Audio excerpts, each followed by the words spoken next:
the Chase Thomas Podcast, for people who have nothing but time to kill. Three really good running backs. Let's say the Vols went out. What do you think the odds are of that for you, Grant? Of them actually winning out?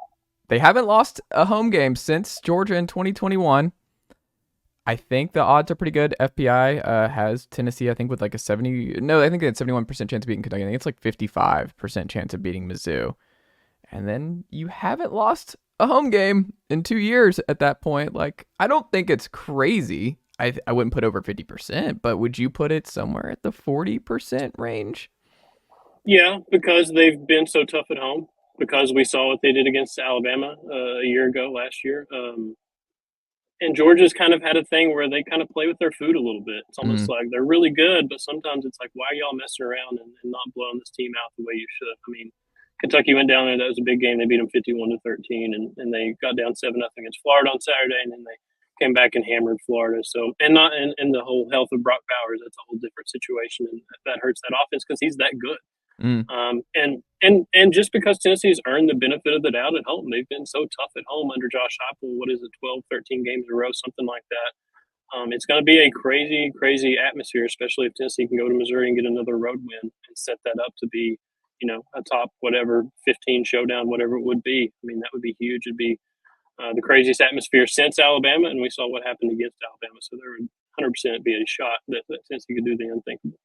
And the great thing, too, if you're a Vol fan going into next week, is that like Mizzou has to get beat up by Georgia. Even if they escape with a win, they're going to be battered. Like, it's kind of like when you get A&M after Bama a few weeks ago. Like, how different does Bama or A&M Tennessee look if they don't play Alabama the week prior? I think that's a sneaky important thing going into that Mizzou game, is they got lucky with the schedule there a little bit.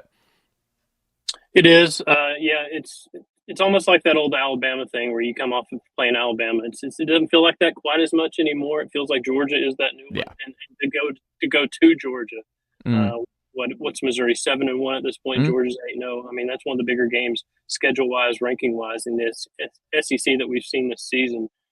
So it's the timing really benefits Tennessee, but obviously going on the road that does not benefit Tennessee. That's going to be tough. But going to Georgia first is going to be pretty rough on Mizzou, you would think. Basketball. You're back on the basketball beat, Grammy. I just combined your name, Grammy. I don't know if you ever had that nickname, but Grant Ramey. There you go, Grammy. When you look at Freddie Dillione, because I think there's been a lot of interest from Vol fans about where he would fit in this rotation, because this is the deepest team you could argue that Rick Barnes has ever had.